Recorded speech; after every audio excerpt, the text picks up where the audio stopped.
విశాఖపట్నం స్థానిక సంస్థల నియోజకవర్గం నుంచి ఎమ్మెల్సీ స్థానానికి పోటీ పడుతున్నటువంటి వైఎస్ఆర్ కాంగ్రెస్ పార్టీ అభ్యర్థి బొత్స సత్యనారాయణ ఇటీవల చాలా ఆసక్తికరమైనటువంటి కామెంట్ చేశారు.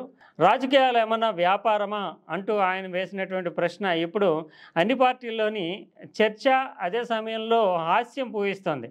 రాజకీయాలను మించినటువంటి వ్యాపారము, లాభసాటి అయినటువంటి కార్పొరేట్ వ్యవహారం ఇంకోటి ఉంటుందా అనేటటువంటి ప్రశ్న ఉత్పన్నమవుతుంది. ఎందుకంటే రాజకీయ నాయకులు 20 కోట్లు, 30 కోట్లు, 40 కోట్లు పెట్టి ఎమ్మెల్యేగా ఎన్నికైన తర్వాత ఆ నియోజకవర్గాన్ని దాదాపు పరిధిలో తాము ఒక సామంతరాజుల్లాగా ఆ నియోజకవర్గంలో జరిగేటటువంటి రోడ్డు కాంట్రాక్టులు కావచ్చు, ఇతరత్ర కాంట్రాక్టులు కావచ్చు, చెత్త నిర్వహణకు సంబంధించినటువంటి కాంట్రాక్టులు కావచ్చు, అధికారుల బదిలీలు కావచ్చు, ఇసుక కావచ్చు, దేనైనా మొత్తం కూడా ఒక కొత్త ఆధిపత్యంలోకి తీసుకుంటూ పర్సంటేజీలు, కమిషన్లు దండుకుంటున్నటువంటి ఉదంతాలు చాలా ఉన్నాయి. తాము ఖర్చు చేసినటువంటి దానికి 2-3 రెట్లు మళ్ళీ సంపాదించుతున్నారు అనేటటువంటి ఆరోపణలు, విమర్శలు ఉన్నాయి.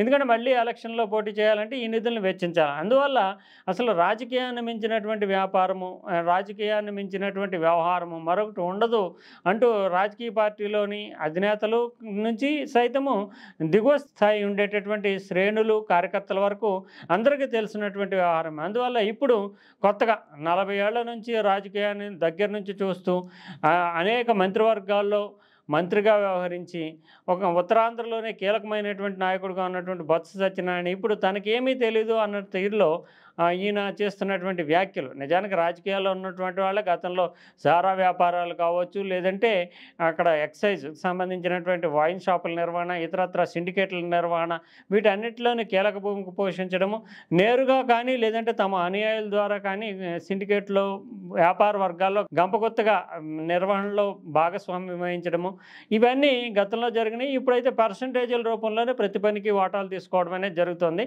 అందువల్ల రాజకీయం వ్యాపారం కాదు అనింటూ బహిరంగంగా పైకి ఏం చెప్పినప్పటికీ అంతర్గతంగా మాత్రం బలమైనటువంటి ఒక విపరీతమైనటువంటి లాభాలు ఇచ్చే, అందులోనే ఆధిపత్యంతో అధికారంతో కూడినటువంటి లాభాలు ఇచ్చేటటువంటి పక్కా వ్యాపారంగానే రాజకీయాన్ని నాయకులు చూస్తున్నారు. అది ప్రజల్లో సైతం విస్తృతంగానే అవగాహన ఉన్నటువంటి అంశంగానే మనం చెప్పుకోవాలి.